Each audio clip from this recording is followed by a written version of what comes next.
daawadayaasha qiimaha qaayaha lahow barnaamijkii aad inooga barateen barnaamijkan oo aan u talagalan barnaamij diineeda barnaamijkan waxaan u bixinaynaa hadduu alla idmo barnaamijkii wacyi iyo waano barnaamijkan waxaa marti inoogu ah maanta mashaayiq fara badan oo aad qaarna aad horey u aragteen kuwana mataqaana ay hadda nagu soo kulmeen oo dad cusuba sheekh catoosh oo agteeda fadhiya baa ugu horeeya oo loogu magac daray ama aada uga anbaxay mataqaana jacaylka nabigeena caleyhi salaatu wasalaam nabigeena maxamed iyo ninka la yidhaahdo aadan oo aada horey u aragteen baan u filaya barnaamijyo badan oo nala duubay waxaa kaloo nala jooga axmed cali maagteyn oo isagana inooga hadlaya hadduu alla idmo mawliidka iyo waxa ay diinta islaamka ka qabto ama sida hadeertaan mawliidka loo xuso dhammaan isagoo nooga hadli doona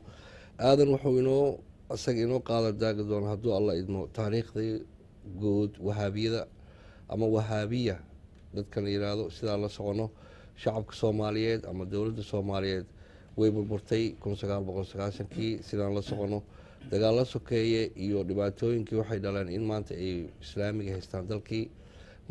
marka loo helo mashaayiqdii cilmiga bartay baan waxaan ugu talagalnay dadka soomaaliyeed ama jaaliyadda soomaaliyeed in bal taariikhdii hore wahaabiyadan waxay ahaayeen iyo hadda kuwa hadda jooga waxay ku kala duwan yihiin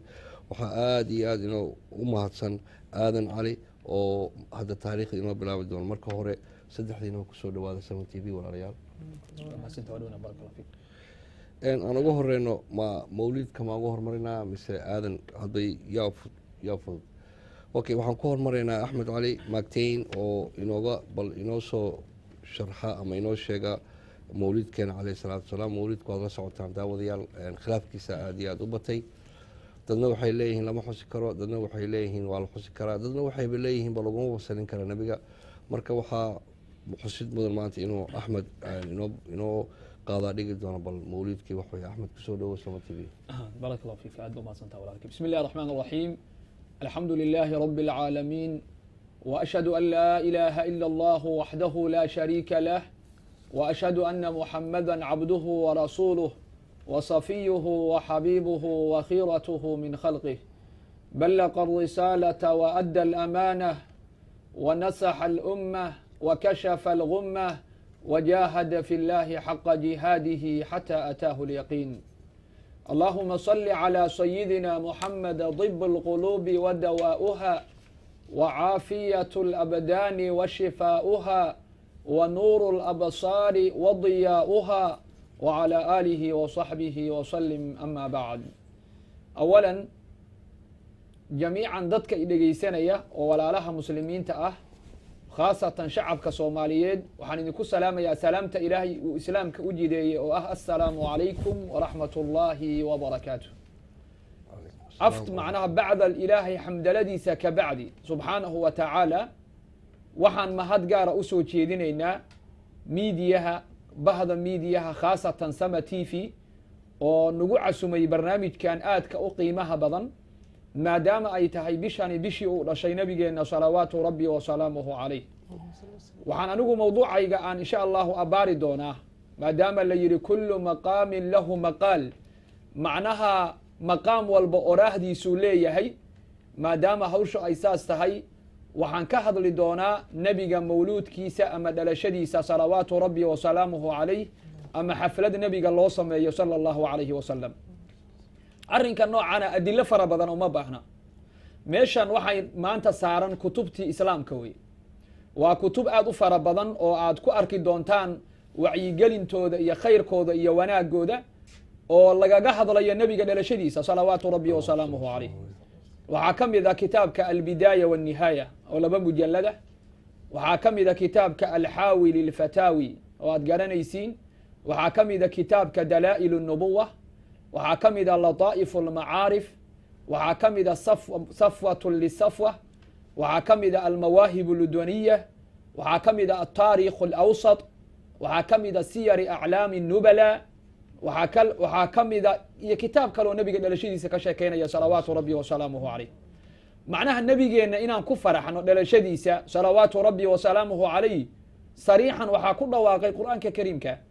ilaahay subxaanahu wa tacaala wuxuu leeyahay qul bifadli illaahi wa biraxmatihi fabidalika falyafraxuu huwa khayru mima yajmacuun waxaad tidhaahdaa nebi moxamedow ilaahay fadligiisa iyo raxmaddiisa iyo naxariistiisa dadku ha ku farxeen wax walba oo ay kulansanayaan waxaa uga khayr badan macnaha oo ay jamcinayaan faraxa nebiga ay ku farxaan salawaatu rabbi wasalaamuhu calayh aayaddan markuu macnaynayey oo fasirayay xabru hadihi اlumma turjumaanu اlqur'an wabnu cami rasuul salى اllahu alayhi wasalam cabdullahi ibnu cabaas shiikha lagu magacaabo oo saxaabada raggii ugu cilmiga badnaa ka mid ah wuxuu ku fasiray fadliga qur'aanka iyo hanuunka iyo hidaayada inuu yahay raxmadda wuxuu ku macneeyey nebi moxamed inuu yahay salawaatu rabbi wasalaamuhu calayh qur'aankaana si sariixan ah ugu dhawaaqayba inuu nebigu ahaa nebiyu raxma wamaa arsalnaaka ilaa raxmatan lilcaalamiin kuma aanan soo dirin nebi moxamedow ilaa raxmad iyo naxariis baad u tahay caalamkan dhexdiisa xadiidna wuxuu ahaa inamaa ana raxmat lmuhdaad alimaam albayhaqi uu soo saarayo anigu waxaan ahay raxmaddii ummaddan loo soo hadiyeeyey buu leeyahay nebigeenna salawaatu rabbi wasalaamu calayh marka inaan ku farxna dhalashada nebiga qur'aankaaba ku dhawaaqay sariixan ilaahay subxaanahu wa tacaala waxaan ku arkaynaa ambiyadii inuu ka sheekeynayo dhalashadoodii qur'aanka kariimka dhexdiisa uu kaga sheekeynayo see baan marka lagu farxayn afdalulkown oo nebiga kii ugu khayrka badnaa ah dunidan wax la soo saaray see baan lagu farxayn ikhwat alislaami waaliimaan see baasaan looga sheekeynayn midda labaad waxa weeye nebigeenna salawaatu rabbi wasalaamuhu calayh saan la wada soconna ikhwat alislaami waaliimaan maalinkuu dhashay wuxuu ahaa yowm اlاثnain sanadkuna wuxuu ahaa caamu lfiil bishuna waxay ahayd rabiicu اlأwal taariikhda iyo maalinkuna waxay ahayd 12 bimacnaa haddaan soo koobo nebigu wuxuu dhashay 12 min shahri rabiici اlأwal min caami اlfiil aladii sadahu اllahu can اlxarami waxamaa bisha rabiicu اlأwal la yidhaahdo ama mawluud ay u yaqaanaan soomaalidu bishaas 12keeduu nebi moxamed dhashay salawaatu rabbi wasalaamu calayh waa siday ku tageen jumhuur اlculamaa waxaa iska jira khilaafiyo yar yar aan ictibaar lahayn mas'alo walba marka laga hadlayo shareecada islaamka waxaa la raacaa jumhuurta culimada iyo madaxyaweynta culimada islaamku meeshay mareen bisha rabiicu اlأwal 12keeduu nebigu dhashay salى اllahu alayh wasalam sanadkaasna waxaa lagu magacaabaa caamu lfiil sanadkii maroodiga la dhahaa ikhwat alislaami waaliimaan maxaa yeelay qur'aankaa looga qiseeyey suurad dhan oo min suwari lqur'aan baa ka qisaynaysa maroodigii kusoo duulay kacbada qur'aan suurad dhan baa ka qisaynaysa sanadkaasaa lagu magacaabay waxaa suuragala in dadku isdhahaan maxaa sanadkaa loogu magacaabay nebiga dhalashadiisa oo sanadkaas macnaha tacriif loogu sameeyey oo loogu calaameeyey carabtu waktigaa sanad ay tirsin jireen ma jirin hijriyana waktigaa ma jirin ikhwat alislaami waaliimaan sidaasaa loogu magacaabay caamu lfiil sanadkii maroodiga waktigaasuu nebigu dhashay salawaatu rabbi wasalaamu calayh haddaba maadaama waktigaa nebigu uu dhashay waxaan ka arkayay miidiyaha matiifiyada gobolkooda dad dhahaya nebiga waktiguu dhashay lama yaqaan halkan waxaa noo saaran kutubtii siyarka kuwoodii ugu acdamsanaayo ugu waaweynaa ummadda waxaan tusaynaa maanta nebiga waktiguu dhashay inay tahay 12ka rabiicu اlأwal sanadkii caamulfiil la ohan jiray sanadkii maroodiga baa kutubtiibaa halkaan noo saaran xoogow ka bacdi kutubtaan ummadda u bandhigaynaa kaamiradaan ku aadinaynaa say u arkaan ikhwat alislaami waaliimaan diinta lama ogola qofku wuxuusan aqoon inuu iska fadwoodo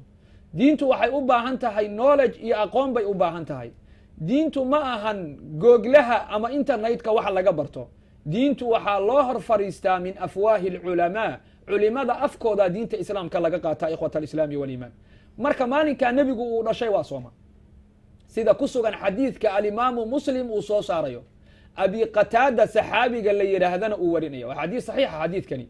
nebiga waa la weydiiyey maalinkuu soomay yowm اlاثnainka ahaa waxaa lagu yidhi maanta maxaad u soontay rasuulkii ilaahayow nebigu wuxuu ku jawaabay yowma wulidtu fiihi wa unzilu calaya u fiirsa xadiidka waa maalinkii lay dhalay iyo maalinkii qur'aanka iyo waxyiga la igu soo dejiyey waxaan u soomayaa shukri aan ku shukrinayo liأjli wilaadatii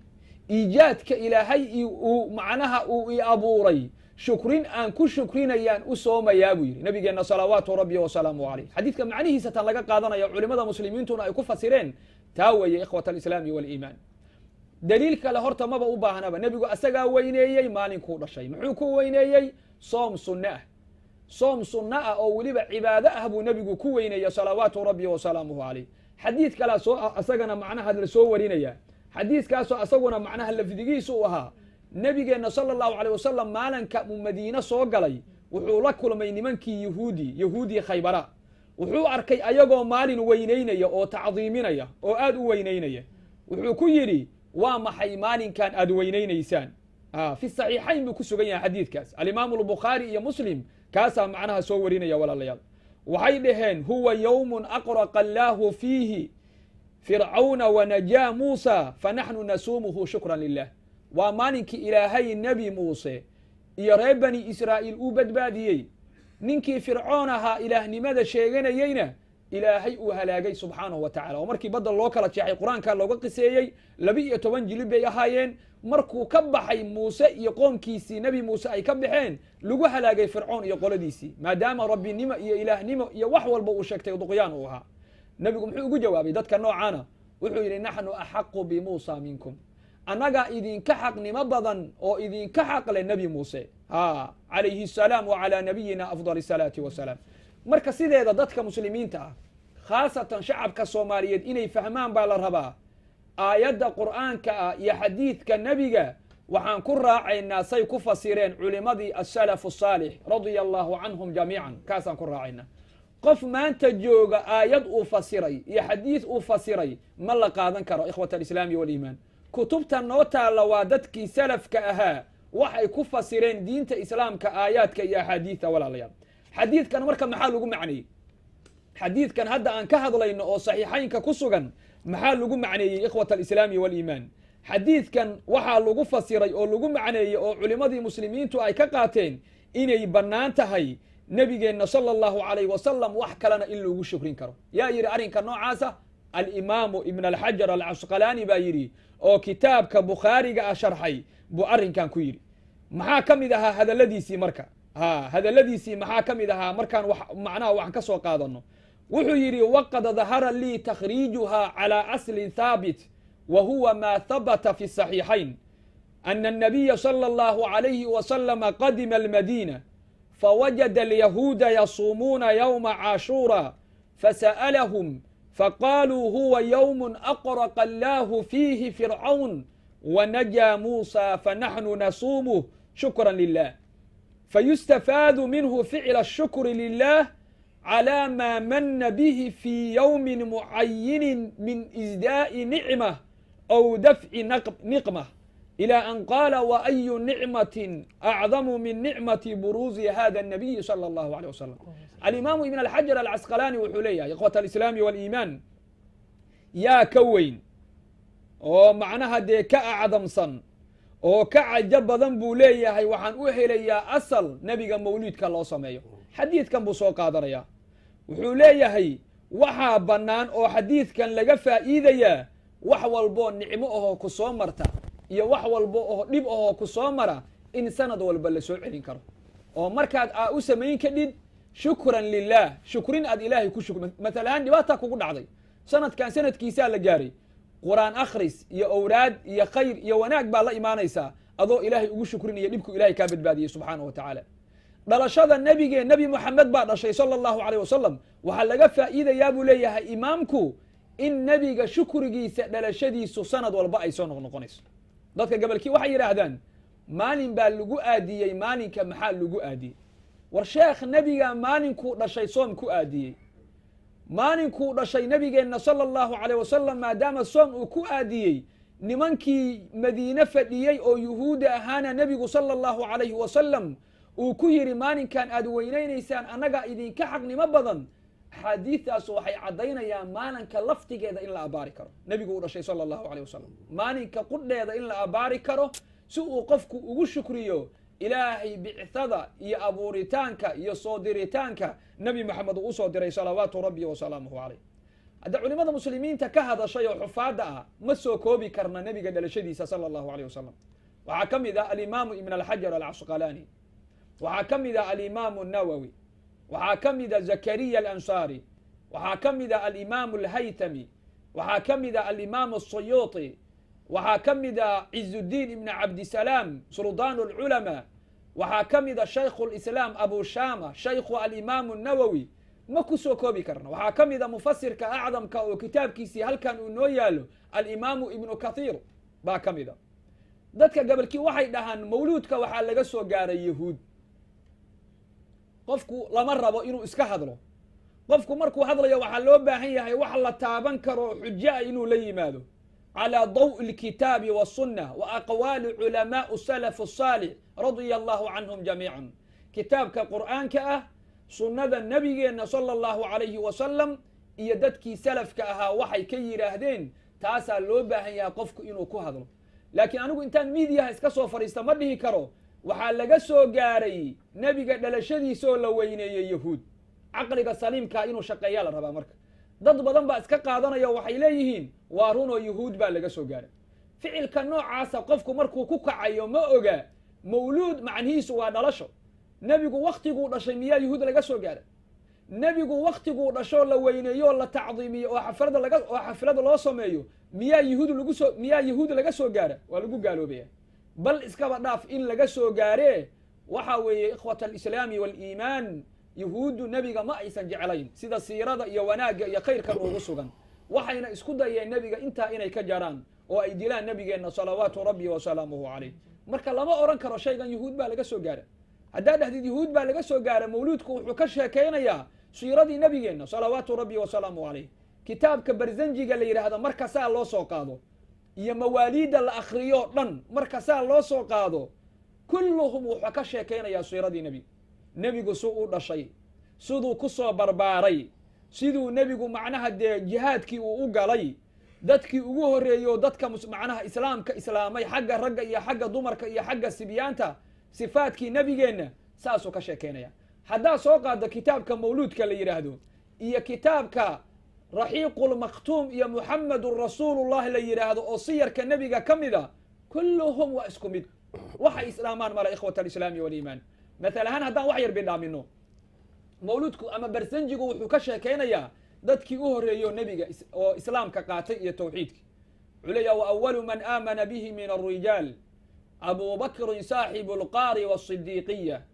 wa min asibyaani caliyun wa min annisaa'i khadiijatan alatii tabata allahu biha qalbahu wawaqaah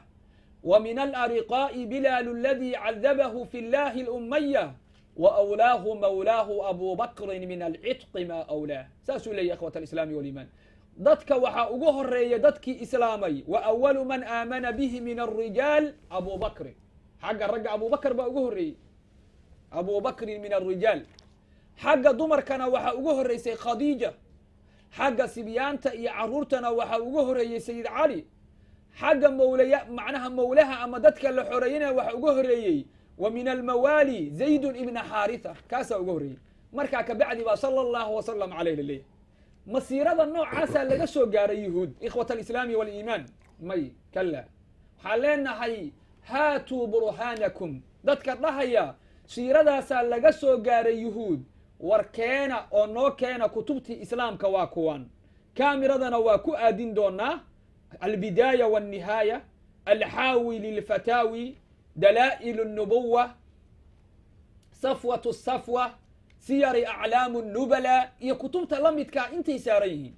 waxay ka sheekaynayaan dhalashada nabigeena sala allahu caleyh wasalam say u bannaan tahay in ictifaal iyo xaflad loo sameeyo waxaan leenahay xafladan qaabkan loo samaynayo zamankii nebiga ma jirin taa waa run salawaatu rabbi wasalaamuhu caleyh laakiin xafladani ma aysan bilaabin dad yahuuda ma aysan bilaabin waxaa bilaabay almalaku lmudafar boqorkii la oran jiray almalaku lmudafar baa bilaabay ikhwat aliimaani walislaam ha wuxuu ku qoran yahay kitaabka alxaawi lilfataawi intuu saaran yahay alxaawi lilfataawi waa kan kitaabkan baa qoraya juska koobaad buu ku qorayaa shiikha qoray waad garanaysaan waa mufasirka acdamka ah alimaamu suyuuti baa kitaabkan qoraya asagu ku soo naqlinaya ninkii bilaabay siduu ahaa inuu ahaa nin shujaaca inuu ahaa nin oo xilmigiisa iyo khayrkiisa iyo wanaagiisa macnaha uu aad u cajo badnaa kitaabkaanuu ku qoraya ikhwat alislaami waliimaan ha waa kitaabkan aad garanaysaano alxaawi lilfataawi mujallada koobaad halkaasuu kaga qoraya insha allah bogbog baan insha allahu tacaala kaamiradan uga aadin doonaa waxaa marka cajiiba dadka radinaya nebiga dhalashadiisa ama nebi maxamed xaflad in loo sameeyo salawaatu rabbi wa salaamuhu calayh dadka radinaya oo diidaya waxaysan ogeyn shuyuukhdooda inay okol yihiin in nebiga mawluudkiisa la sameeyo salawaatu rabbi wa salaamuhu calayh wadaadka lagu magacaabo ibnu taymiya oo aan maanta wada ogsoonnahay in badan oo ka mida mujtamaca ixtifaalka nebiga diidan inay u tacasubaan uu sheekh u yahay wuuba ogol yahay ixtifaalka nebigu ogol yahay salawaatu rabbi wa salaamuhu calayh kitaabkee buu ku qorayaa marka kitaabkiisa la yidhaahdo iqtidaa'u siraati almustaqiim kitaabka lagu magacaabo halkaasuu ku qorayaa ikhwata alislaami waaliimaan kitaabka lagu magacaabo iqtidaa'u siraati almustaqiim halkaasuu macnaha ku qorayaa kitaabkiina wana hor yaallaa waa ku aadin doonnaa insha allahu tacaala hadalladiisa marka maxaa ka mid a safxada 266 halkaasuu ku qoraya halkaasaa ka fiirinaysaa safxada 266 halkaasuu ku qoraya caabo uu iska leeyahay ibnu taymiya magiciisana la yidhaahdo iqtidaa'u siraati almustaqiim kitaabka noocaasa kitaabkii intuu saaran yahay si aad maasha allahu tacaala u ogaataan qaabkiisa iyo wixiisa oo dhan waan idin tusaynaa ikhwata alislaami waliimaan wakaa kitaabkii mujallada macnaha safxada 266 buu ku qoraya aan soo koobno marka hadallada ibnu taymiya ibnu taymiya shaykhakum aan soo koobno hadallada uu ku hadlayo wuxuu leeyahay dadka nebiga mawliidkiisa dhiga labay u qaybsan yihiin laba bay u qaybsan yihiin buu leeyahay imaa mudaahaat linnasaara fi milaadi ciisa calayhi salaam وإما محبة للنبي صلى الله عليه وسلم وتعظيما له والله قد يصيبهم على هذه المحبة والاجتهاد كلمات كاسان فسيرنا إخوة الإسلام والإيمان هداتهين حقدون أو الحق رادين إيسان شيخكم ابن تيمية إذن كفلا كلمات كيس كتبتان وكرون حتى ما اعتبار إيسان وأوجه شيخكم ابن تيمية با إذن كفلا إخوة الإسلام والإيمان muxuu leeyahay dadka nebiga mawliidkiisa dhigaya waa laba qaybood imaa mudaahaat ay mushaabahatan linnasaara macnaha waxaa weeye dad macnaha u dhigaya shabihid ay shabahayaan nasaarada oo qoomkii loo soo diray nebi ciise calayhi salaam wa imaa maxabatan linnabiyi sala allahu calayhi wasalam ama waxay u dhigayaan jacayl ay jecel yihiin nebigooda sala allahu calayh wasalam kuwa u dhigaya nebi maxamed inay jecel yihiin والله قد يصيبهم على هذه المحبة بالفير ولا ليال والله قد يصيبهم على هذه المحبة جعيلك أيساء جعليه النبي قودا أو أي درشد النبي قو تعظيمين يان وحفلد أيون يان إلهي وكتا وابسينا يا سبحانه وتعالى كلمة ابن تيمية والله بقى يبود لبقى يبود بيك كوبانت قيبت كوباد وحيري قال النبي مولود كيسا وحي أولي nasaaraday shabahayaan muxuu ka wadaa nasaaraday shabahayaan waxaa loola jeedaa nasaaradu nebi ciise ama qolada nasaarada la yidhaahdo nebi ciise loo soo diray waxay caabudaan ilaahye aan ilaahay ahayn subxaanahu wa tacaala qaar waxay aaminsan yihiin nebi ciise inuu yahay asaga laftigiisu ilaah qaarna waxay aaminsan yihiin inuu yahay wiilkii ilaahay qaarna waxay aaminsan yihiin inuu yahay 3 ilaah mid ka mida inuu yahay saasay aaminsan yihiin su-aasha marka shacabka soomaaliyeed ee ku nool magaalooyinkan mataanaha aan u diraya waxay tahay anigoo difaacaya nebiga xafladda loo dhiga mawluudkiisa salawaatu rabbi wa salaamuhu calayh calaa daw'i alkitaabi wasunna wa aqwaali culamaau salafu saalix kitaabka qur'aanka sunnada nebigeenna iyo aqwaasha culimada anoo ku difaacaya salafka ahaa ma lahayaa caalamu lislaam qof yidhi nebi moxamed baa ilaahay ah ma lahayaa caalamu lislaam qof yidhi nebi moxamed baa wiilkii ilaahay ah ma lahayaa caalamu lislaam qof yidhi nebi moxamed 3 ilaaha mid ka mida wey jawaabtoo duuduuban waa maya no ma lahayo dad way jiraan sheegtay nubuwa sida musaylamatu lkadaab iyo canasi iyo waa jiraan ilaa sodomeeye inay gaarayeen qaarkoodna waktigii nebigay soo baxeen salawaatu rabbi wasalaamuhu calayh islaamka intaa aad aragteen la eg lama hayo qof maanta ku sheegaya nebi maxamed inuu ilaahay yahay inuu yahay wiilkii ilaahay inuu yahay 3 ilaah mid ka mida taa marka xagga iska dhig qaybtan dambe ibnu taymiya qaybtan ku sifaysannahay haddaan nahay dadka mawluud ka dhiga waa qaybtan oo waa maxay waxaan u samaynaynaa nebiga dhalashadiisaan u tacdiiminaynaa maxabatan wa cishqan linabiyina alacdam sala allahu calayh wasalam jacayl aan nebigeenna jecelnahay weeye qadarkiisaan weynaynaynaa sharafkiisaan kor u qaadaynaa ilaahay baa yidhi warafacnaa laka dikrak dikrigaaga iyo xuskaaga iyo sheegsheegaaga kor baan u qaadnay nebi maxamedow salawaatu rabbi wasalaamuhu calayh waka kutubtan kale maba u baahnininba ibnu taymiya saan qaba kitaabkiisa iqtidaa'u siraati almustaqiim safxada 266 baa ka fiirinaysa waa markhaati madoonto wey lama raba inta miidiyaha la iska soo fariista in la iska hadlo in la iska hadlo looma baahna nin shaacira shicro wuxuu yidhi walaysa kullu khilaafin ama dara shamsa duxaa fi lufuqi daaricatan anlaa yaraa daw'ahaa man laysa daa basar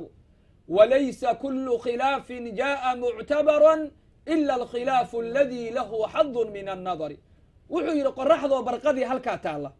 nin daaf ama bakoore uu ku dhacayo indhaha ka xanuunsan hadduu dhaho anigu qoraxda uma jeedo maxaa la leeyahy waxaa la leeyahay sheekh indhaha ka xanuunsan tahay qoraxdu waa barqo samir time baa la joogaa sheekh winter time macnaha laguma jiro saasaa lagu jawaabaya walaysa kullu khilaafin jaa'a muctabaran khilaaf walboo yimaada ictibaar iyo fiiro gooni ah lama siiyo ila alkhilaafu aladii lahu xadun min annadari ilaa khilaaf fiira iyo aragti ku leh shareecada islaamka mooyaane waxaan leenaha dadka dhahaya nebiga mawluudkiisa xaflad looma dhigi karo war culimadii muslimiinta waa kuwan xufaadii muslimiintaa qabta nebiga in mawluud loo dhigo sala allahu caleyh wasalam shaykhu kun baa qaba ibnu taymiya in loo dhigo nebiga mawluud salawaatu rabbi wasalaamuhu caleyh xafladiisu ay bannaan tahay kitaabkiisa iqtidaa'u siraadi almustaqiim bay ku taallaa marka maxaa rabtaan sideeda ikhwat alislaami waaliimaan xaqa iyo baadilka siraac baa ka dhaxaynaya weligiis ilaa qiyaami saaca siraac iyo waxaa ka dhaxaynaya dagaal saasayna hawsha u soconaysaa ilaa laga soo bilaabo waqtigii nebigeenna iyo dadkii ambiyada ahayo ka horreeyey macnaha intaba marka sheekada odhanaysa war nebiga mawliidkiisa yuhuud baa laga soo gaaray arrinkaasu sal iyo raad male haddii yuhuud laga soo gaaray qofka dhahayo yuhuud baa laga soo gaara waxaan leenahay noo keen nin qardaawi la dhahaan kilibkiisa daawanaya uu website macnaha uu leeyahay oo qardaawi daarkam uu kula baxay maalin walba sanad walba marka la soo gaara nebiga dhalashadiisa rabiicu lawal tvgu yimaada wuxuu doono isaga hadla wuxuu doono afkiisa wuxuu doono yuhuud baa laga soo gaaray sanadkii hore wuxuu yidhi nasaara laga soo gaaray asal ma lahan kilibyada qaarkood waad la yaabaysaa yaa khayra alanaami oo aan qaadi doonno insha allah oo nebiga ammaantiisu wuxuu ku sheegayaa inay tahay waxaan loo baahnayn oo iska tahay wax quraafi oo shirkiyaada macnaha iska tahay waxaan leenahay walaalkeen qardaawi imow tvga iyo miidiya horaan u aragnay waa u sheegnay waxaan ku nidhi kaalay miidiyaha imow aan kaala hadalna mas'aladan ummadda aad ku tashwiishgelinayside laakiin waa diiday nasiib darra qardaawi inuu soo fadhiista macnaha miidiyaha welina waa sugaynaa waxaan leenahay imow miidiyaha iyo tvga si aan kaala hadalna haadihi lmas'ala mas'aladan ka hadlaysa nebiga dhalashadiisa weliba tan keliya ma ahane si aan kaala hadalna masaa'il badan oo caqiidada islaamku ay ugu weyn tahay masaa'il badan oo dhiigga muslimiinta la xalaalsanaya iyo dadka la gowracayo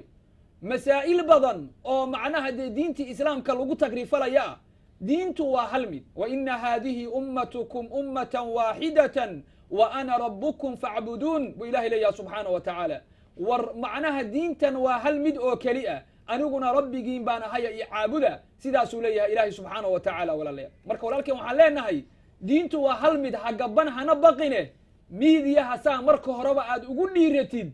imow waa lagula hadlayaa aniga life baan isku aragna waxaan ku idhi imow aan tvga kaala hadalne qaybaha miidiyaha qaybo ka mida way arkeen tviyada khaasatan soomaali waxaa lagu yidhi imow qardaawiyow waxaa lagu samaynayaa barnaamija layfa debate iyo xiwaar macnaha aad la doodid dadkan aaminsan nebiga dhalashadiisa sala allahu caleyh wasalam waa diida gacantuu ka taagay qardaawi shacabka marka waxaan u sheegaynaa dadka miidiyaha ku soo dhoweynaya oo miidiyaha keenaya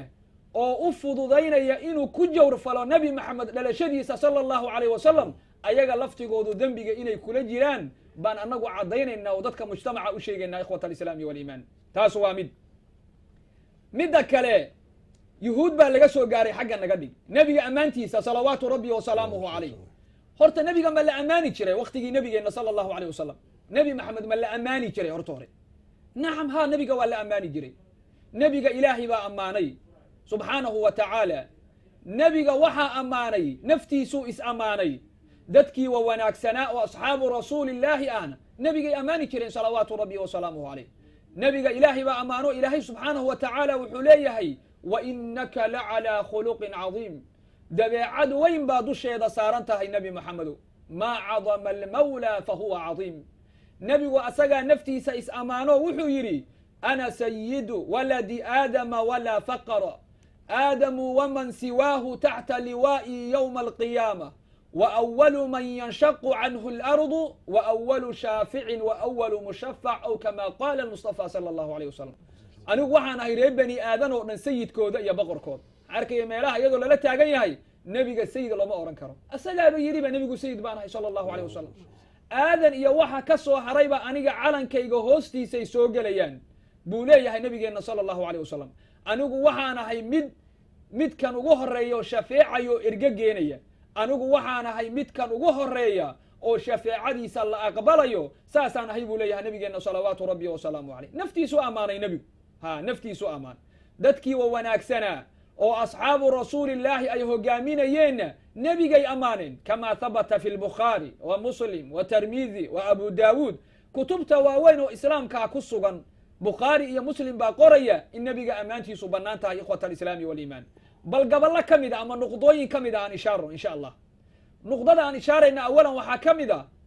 dalaca albadru calayna baa la weydiiyey qardaawi waxaa la yidhi bal ka waran qasiidadan miyaa nebiga lagu ammaanin maalinkuu madiine soo galay wuxuu yidhi wax tasniid oo sanada macnaha haba yaraatee macnaha ma laha marka waxaan wax loo baahan yahay macnaha maaha dee tasniidkeeda noo keen meesha ay ku taallo waa kaa qaadanayna annage dalaca albadru calayna nebigaa lagu ammaanay ama madiina ha ahaato ama meel kale ha ahaatee nebiga lagu ammaanay salawaatu rabbi wasalaamu calayh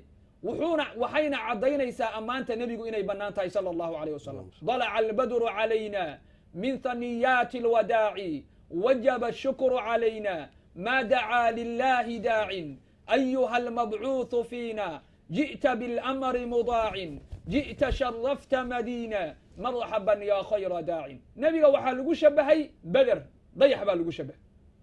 dalaca albadru calayna min haniyaati alwadaaci toga wadaac la yidhaahdo xaggiisu macnaha ka soo dhashay dheheen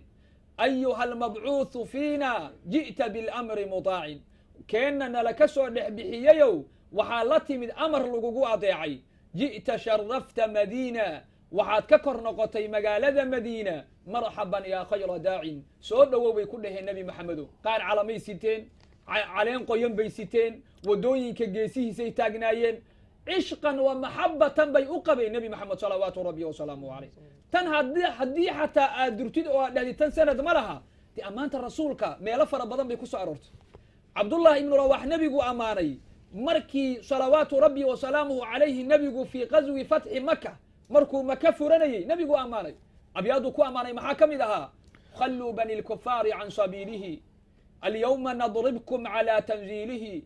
darban yuhimu ziila can maqiilihi wa yudhilu lkhaliila can khaliilihi war gaaloy nebiga waddadiisa u banneeya maanta gaalada waan laynaynaa oo luquntaan ka jaraynaa saaxiib walbana saaxiibkiisaan ka tagsiinaynaayo waddadiisa fura saasuu lahaa markuu nebiga ammaanayey qasiido kaluu nebiga ku ammaanay cabdullahi ibnu rawax wa fiina rasuulu llahi yatluu kitaabahu ida nshaqa macruufun min alfajri saadicin bu rasuulkii ilaahay baa noo yimid oo dhexdeenna ka soo baxay kitaab buuna wataa sida bil dhalatay buuna nebigu u soo baxayay salawaatu rabbi wasalaamu calayh wa kamaa habata fi lbukhaari bukhaari iyo muslim iyo tirmidi iyo abu daawuud bay ku sugan yihiin waxaas oo dhan waxay caddaynayaan kacab ibnu zuhayr bal fiiri qasiide la yidhaahdo baana sucaada buu nebiga ku ammaanay sala allahu alayh wasalam oo aad u dheer oo diiwaanada muslimiinta ku taalla ikhwata alislaami waliimaan hadday tahay ammaanta nebigeenna sala allahu alayh wasalam waxaan bannaanayn wuxuu dhihi lahaa ammaanta iga daaya nebiga bal iskaba dhaafe ma uusan oran nebiga sala allahu alayhi wasalam ee wuuba ku booriyeyba sida xasaan ibnu thaabit oo kale saxaabigii jaliilkaha masaajidka dhexdiisuu nebiga ku ammaanay sala allahu alayh wasalam markaasuu wuxuu ku yidhi nebiga ammaantiisa sayd cumar baa qabtoo ku yidhi war maxaa dhacay maxaad u ammaanay gabayga iyo shicirka aad masaajidka dhexdiisa ugu tirinaysaa wuxuu ku yidhi mid kaa khayr badan asagoo meeshaan uu joogo baan cumarow nebiga ku ammaani jiray sala allahu alay wasalam cumar wuxuu ahaa kaana waqaafan calaa kitaab illah ilaahay kitaabkiisa mid macnaha aan gudbin buu ahaa sidaasuu marka macnaha ku istaagay qardaawi bal يا خير الأنام يا خير الأنام يا خير الأنام عليك السلام يا خير الأنام يا خير الأنام يا خير الأنام يا خير الأنام عليك السلام الحمد لله ملك العلام وشكر لله لهذا الإلهام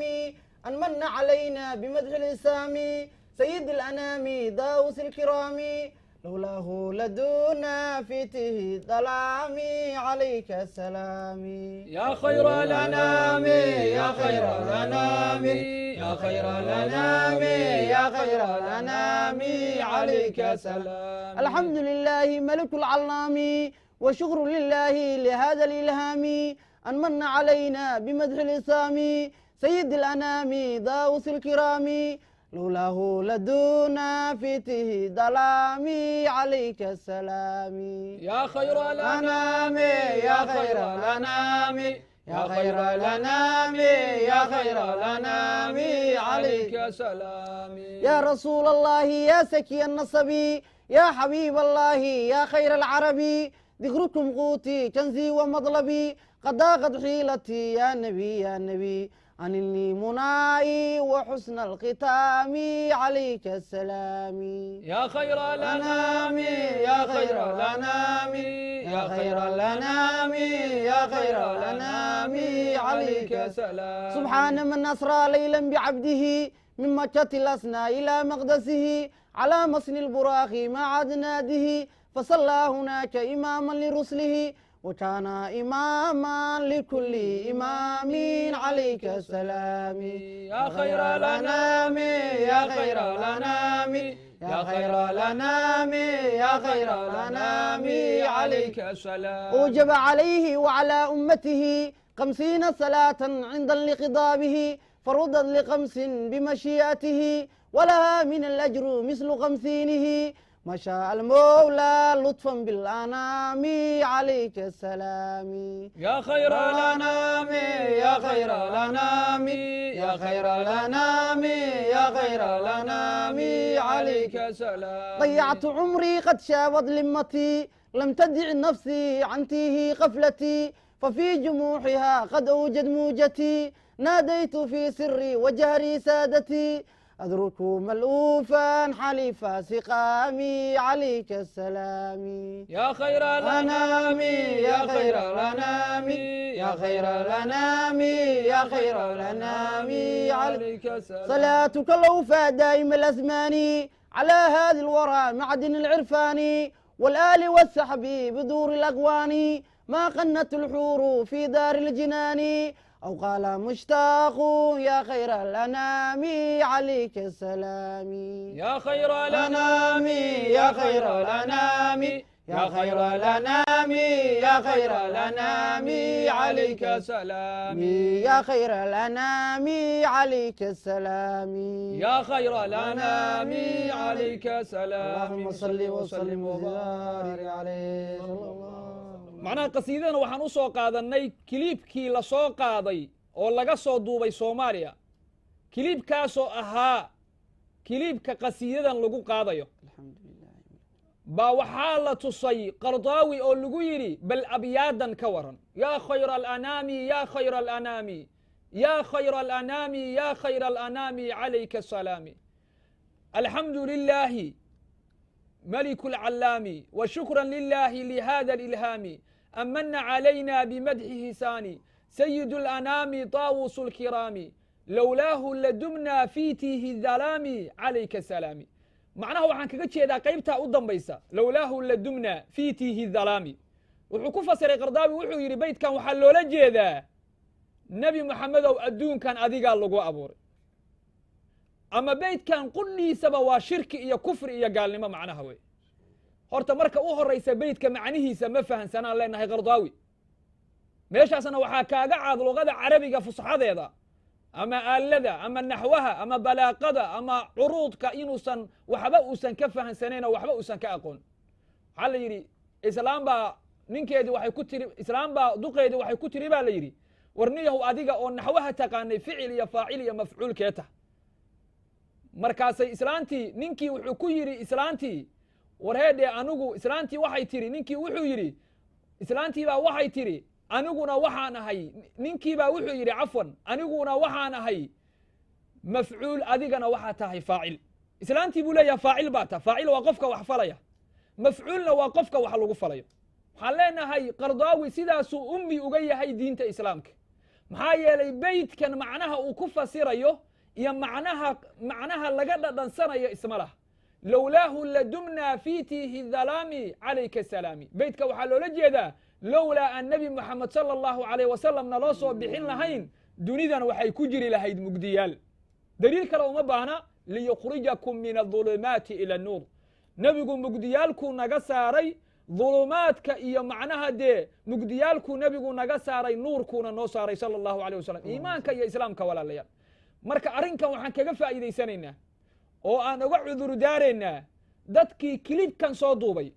oo haddana u adeegsaday nebi moxamed sala allahu alayhi wasalam in macnaha la yidhaahdo qaabkiisa iyo wanaaggiisa waa shirki ammaantiisii waxaan meeshaan ka caddaynaynaa inaysan shirki ahayn waxaan uga cudur daaraynaa oo aan difaacaynaa culimmadii iyo mashaayiikhdii laga soo duubay kilibkan oo markii hore lagu sheekeeyey dhaqanka waddankan duubaynaa oo dibaddaan geynaynaa laakiin si khaldan loo adeegsaday waxaan u sheegaynaa oo aan ka raadigelinaynaa oo aan u caddaynaynaa annagu inaan difaacnay annagu inaan cirdiga iyo sharafka iyo ammaanta nebiga inaan difaacnay baan ugu bishaaraynaynaa sida habeenno fara badan lagu soo celceliyey oo lagu yidhi waa shirki waraxmat ullahi wabarakaatu وعليكم السلام ورحمة الله وبركاته aad u mahadsan waxaan filayaa haddana inaan usoo noqon doono aad ugu dahay sheekh aad ugu mahadsan yahay wacyigii dheeraa uu inoo sheegayey marka hadda waxaan usoo noqon doonaa bal cabdiraxmaan baa haddana inoo soo qaadan doono mawduucayna labaad hadduu alla idmo بسم الله الرحمن الرحيم جزاك الله خير aad baan ugu dirsan taariikhda waxaan ka bilaabayaa hadduu alla idmo taariikhda dowladdii cusmaaniyiinta wax yar baan isku soo qalqabanaya waxaan doonayaa inaan isku soo qabto taariikhda waxaana ku bilaabatay iyo sidii maaragtay ay ku timid iyo maanta annaga waxaan haysta waan isu keenaya hadduu ilaahay idmo inta waqtigaan haysto khaliifadii u dambeysay islaamka dowladdii cusmaaniyiinta ay ahayd ay ka telinaysay dhulka muslimka oo dhan ilaa iyo yurub ilaa iyo malaysia ilaa iyo africa ilaa iyo dhinac walba joogtay khaliifadda dowladda cusmaaniyada waxyaabihii dowladahay ka telin jirtay soomaaliya ka mid ahaa harar bay fadhiday gobernaraa u fadhiyey muqdisho gobernaras hadduu ilahay inkastoo laga xukumayey masar inta badan oo gobernorka wey masar fadhiyey marka waxaa dhacday xilligaa in ay dowladaha ingiriiska iyo yurubta aada ugu adkeysan waayeen dowladdan awooddeeda iyo say ku socoto marka farsamaa loo degay in la baabi'iyo wax kasta waa la isugu dayey waayo dowladdaasi waa ka hub badnayd waa ka xadaaro badnayd waa ka cilmi badnayd waa ka jaamaca badnayd wax walba adigu maraykanka maanta jooga un bay dowladdaasi ahayd marka iyadaa u sarreysay marka loo eego dowladaha reer galbeedka farsamadii lagu baabi'iyey waxaa ka mid ahaa waxaa lasoo qaatay ilaa 5,000 oo nin oo madax madow oo indho madow oo dunida islaamka loo dirayo lasoo tacliimiyey lasoo baray diinta islaamka carabiga iyo afkii turkiga oo dowladda maaragtay markaa ay isticmaalaysay yacni qofka hadduu afka carabiga wuxuu ahaa afka ingiriiska maanta meeshuu joogo kale u ahaa wuxuu ahaa afka cilmiga wuxuu ahaa afka sayniska wuxuu ahaa afka xadaarada wuxuu ahaa afka jaamacaadka wuxuu ahaa afka businesska marka qofkii yaqaana diintana yaqaana afka turkiga yaqaana macallin weyn buu ahaa 5 nin dowladihii islaamka loo soo diray anigu waxaan ka aqaanaa 3 nin waa inta cilmigay u gaarsiin waayo qolyaha hadda soo baxay dhalinyaradan iska xiisan baa waxaa lagu yaqaanaa wax walba waa naqaan allahu aclam ba ma yaqaanaanba waxbaa la weydiinayo waxaasi sheekhayga aan ula noqday iyo aan soo baaray iyo maba yaqaanaanba marka anigu 3 nin uma aqaan ninkii soomaaliya loo soo diray Richard Burton baa la oran jiray kutubkiisa wuxuu yaalaa buuggiisu maktabadan halkan library-ga Minneapolis waa ka helsan Richard Burton laakiin magaca uu ku socday wuxuu ahaa Sheekh Cabdallah ilaa 4 sano berbere imaamka ahaa ninkaas oo dadka tujin jiray waa fidiyoon jiray wax walba sheegi jiray anthropologist bay ahaayeen nimankani waxa weeye anthropologist waa nimanka yaqaana waa nimanka gumeysiga keenayba oo ku baranaya saa isu haysaan qabiilka sida la isu hayo maaragtay dhaqankiina diintiina meelaha ka kharibantiin waxaas u baranaya oo gudbinaya marka waddan walbana ama mid baa loo diray ama labaa loo diray anagu ka iska sahal buu ahaa isaguna waana farsameeyey buuggaasuu naga qoray first food steps in East Africa la dhahaa buugga magaciisa waa yaal qofkii rabo waa akhrisan karaa ninkii kale wuxuu ahaa ninkii loo soo diray Sham dhulka maanta maaragtay Falastiin iyo Lebanon iyo maaragtay hadduu ilaahay kale Syria iyo ninkaasi nin khatar usna ahaa oo aad u khatar ah waayo dee dadkaasi waa naga xadaar horeeyeen waxaa loo soo dirayaa qof walba intuu leeyahay ninkiisa loo soo diray ninka waxaa la oran jiray ma garanaysaa T.H. Lawrence ayaa la oran jiray waa yaallaa film baa laga sameeyey buuggii uu qoray Lawrence of Arabia baa loo yaqaan Blackbuster ka tagtid soo qaado daawo filimkiisa yacni wuxuu la baxay Shariif Cabdulqaadir ninkaasi wuxuu hogaaminayay hadduu ilaahay ninka leeyahay ciidamada muslimiinta ah ee dowladda Cusmaaniyiinta lala dagaalamayay Arabism baa la bilaabay Arab baa tahay muxuu Turki ku xukumayaa Turkigu dhulkiisii muu aado sheekaa lagu bilaabay marka ciidamadii muslimka ahaa ee la dagaalamayay dowladdii wuu hogaamiye u ahaa isagaa hogaamiye u ahaa marka ninkaasina khatar buu ahaa waa ninka burburiyay hadduu ilaahay ninka leeyahay tareenkii isku xiriyey from Istanbul ilaa Maka tareen baa isku xiriyey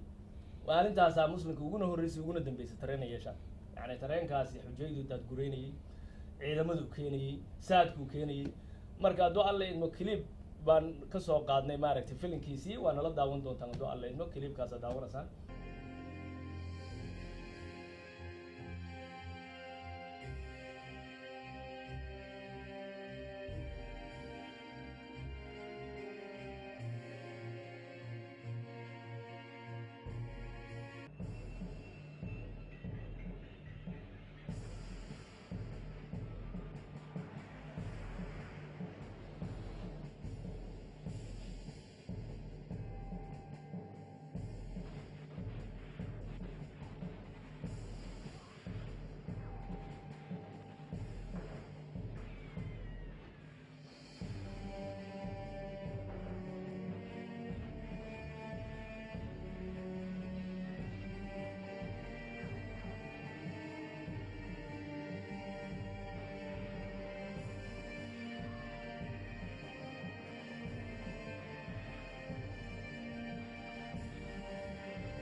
marka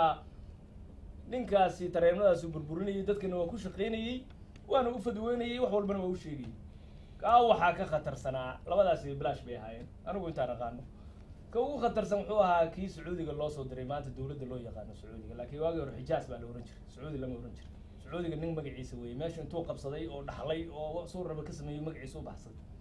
Xijaas baa la oran jiray ninka loo soo diray baa ugu khatarsanaa waxa la oran jiray Humphrey isna buug buu ka tagay buugga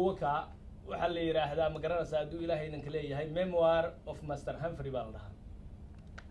The British Spy to the Middle East buugga waa helaysaa meel walba uu yaallaa haddaad akhrisid buuggan waa buugga ugu taariikhda cajaa'ibsan ee maanta waxa dunida haysta iyo waxa annagana haysta iyo balaayadu meesha ka timid buugga ay ku qoran tahay buuggani wuxuu ka sheekeynayaa in hadduu ilaahay idinka leeyahay ninkaasi uu yimid isagoo sheekha oo caalim ah uu la kulmay ma garanaysaa wiilka la yiraahdo Maxamed bin Cabdiwahaab uu la kulmay wiilka Maxamed bin Cabdiwahaab ee wahaabiyada aasaasay maanta dadka fidnada adduunka ka wada Soomaaliyana ka wada aabihii Cabdiwahaab nin sheekh oo caalim buu ahaa oo madhabta Xanafiyada buu ahaa caalim ah ninkaasi wiilkiisa waa la tacaalay wuxuu u diray Ciraaq inuu wax ka soo barto ciraaq buu tegey nin fudud buu ahaa ammaanna jecel buu ahaa meesha markuu tegey culammadii markuu la kulmay haddee waad arkaysaa culammada xalaqay leeyihiin oo marka la fadhiisto waxbay ku barayaan oo waad akhriyaysaa waad dhegaysanaysaa aakhirkana inaad qalin jebisay graduationkaaga imtixaanimay kaa qaadayaan oo markaas ijaaso ku siinayaan ijaasadu maanta dee waxba ma jiraanba maanta nin waliba intuu gar yar la baxay oo cimaamad yar shalmad yar qaato khamiis la baxo wax walbana iska sheegaya mugta waagii hore waxay ahayd sida jaamacaddan oo kale qofku jaamacad buu aadayaa waa jaamacadda ilaa shahaado aad kasoo qaadatay dee meelna aadi maysid oo gradekaagu weliba uu yahay jibiga cerkaa yahay oo aduu ilaahi kaleeyahay arday iyo student aad tahay saasay ahayd markaa culummada waa la hor fariisan jiray ijaasadu waa certificate ninkii caalimka ahaa sheekha uu hor fadhiyay ciraaq waa u diiday ijaasadii waayo ninkani nin trouble miran bu ilaahay xaguu joogaa ilaahay suu yahay ilaahay mas-uuliyad buu leeyahay ilaa sheeku la doontay aabihii buu fariin usoo diray wuxuu yidhi war ninkani waa findaysan yahay iga kaxe waa tegay oo wiilkii shaam buu tegay oo shaam markuu tegey culummadii joogtayna waa soo ereday markuu tegey waa soo ereday alxaasil aabihii wuxuu ka war helay wiilku xoogaa inuu khariban yahay marka shaam markuu tegey buu wuxuu helay kutubo yaryar oo waa hore ninka la yidhaahdo ibnu taymiya oo qoladana sheekhul islaam u taqaan oo xabsi ku dhintay oo culamada islaamku xabsi iska gelisay fidnadiisa darteed xabsi buu ku dhintoo la geliyey waayo wuxuu keenay sheeko maaragtay islaamka aan lagu aqoon buu keenay ninkaas naartu waa dhammaanaysaa oo naartu waarid ma jirte waa dhammaanaysaa ilaahay halkan uu fadhiyaa ilaahay wuu soo degaa sidaan anigu usoo dego saa jaranjarada intuu uga soo degay saa uu soo degaa ilaahay 2 gacmood buu leeyahay kursiga carshiga ilaahay halkaas ku fadhiyaayo 4 farood baa ka banaan oo nabi maxamed buu fariisiyaa wax noocaasa furiinka maanta la isku haystee 3 ma jirto iyo ninkii keenay weey marka waa la iska xabiso meel baa lagu xiray kutubtiisina waa la gubay laakiin qaar baa baxsaday kutubtii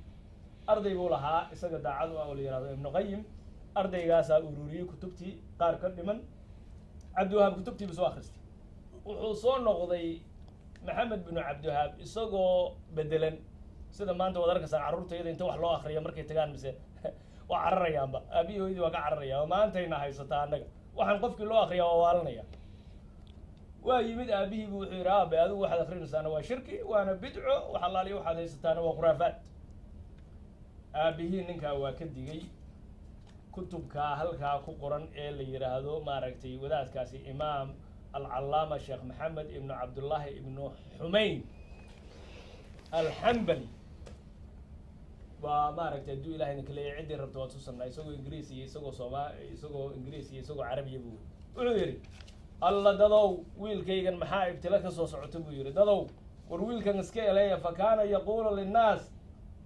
yaa maa yuriina min maxamed min ashar war wiilkan maxaa ibtila ka soo socota buu yidhi wiilkan markaa wuxuu amray wiilkiisa in wax laga qabto waa cararay isagoo ordayuu nin isbaariista ah oo dadka dhiba oo itixaana oo maleeshiya haysta oo ibnu sacuud la yidhaha maxamed ibnu sacuud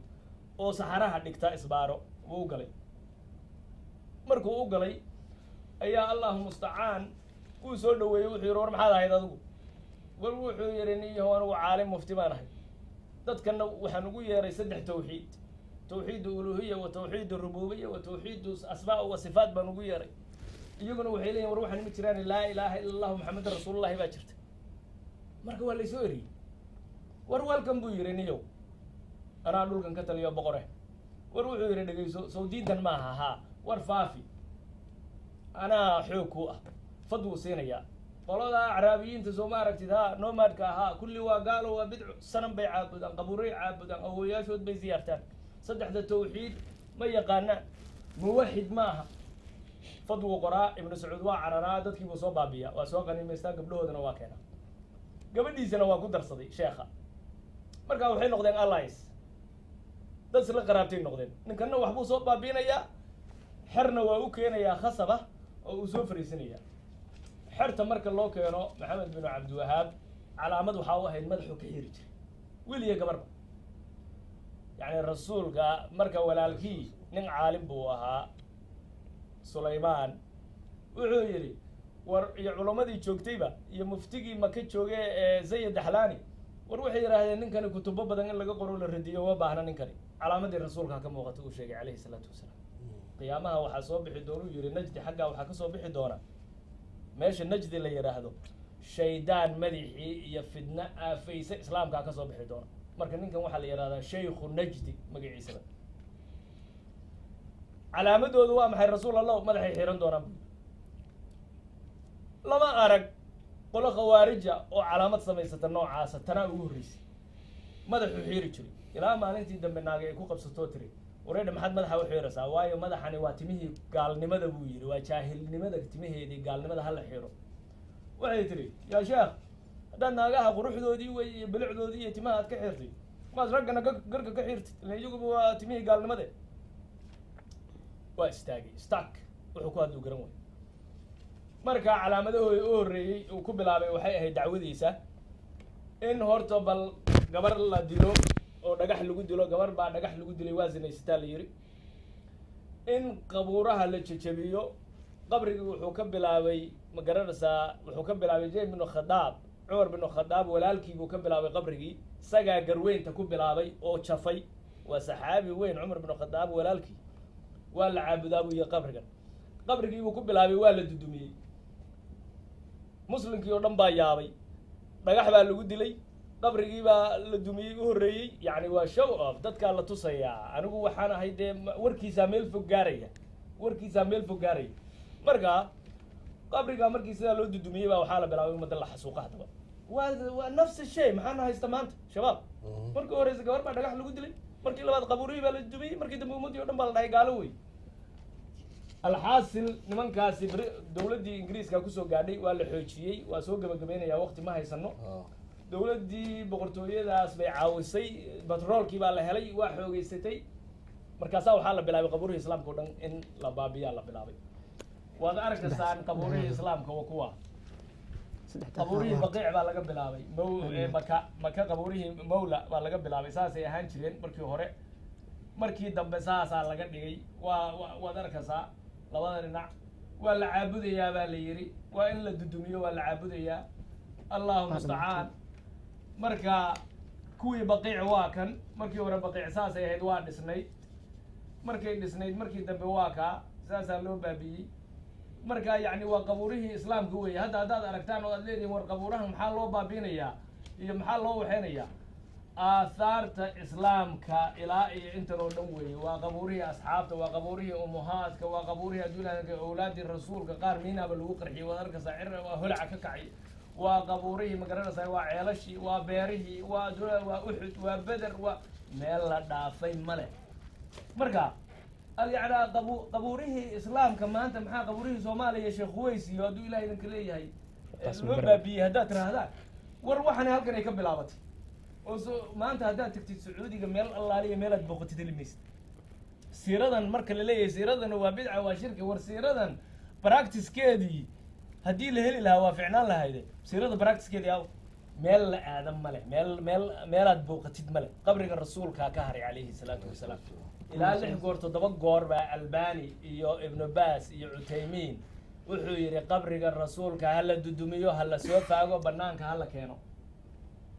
aad iyo aad u mahadsantihiin waxaan filayaa barnaamijkani wacyi waana uu soconaya hadduu alla idmo sidaan u sheegnaba waxaan anaga bahda t v haddaana waxaan idin leenahay qofkii doodka qaba waa u furan yahay barnaamijkeeni wuu u furan yahay way noogu imaan karaan sama t v stuudiyahay noogu imaan karaan waan u wacaynaa faraxiyo doodana waa la gelayaa shacabkana waa furaynaa waxaana rajeynaynaa in barnaamijkan uu noqon doono mid socda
كليبكن دانسيga ah maaragtay bal meeshii in Cabdiwahaab ku dhashay bal nala daawada doolayd ba كليبka bidca loo yaqaan ayagoo ciyaarayo dhaansi gareenayo le ciyaarta bidcada ciyaarta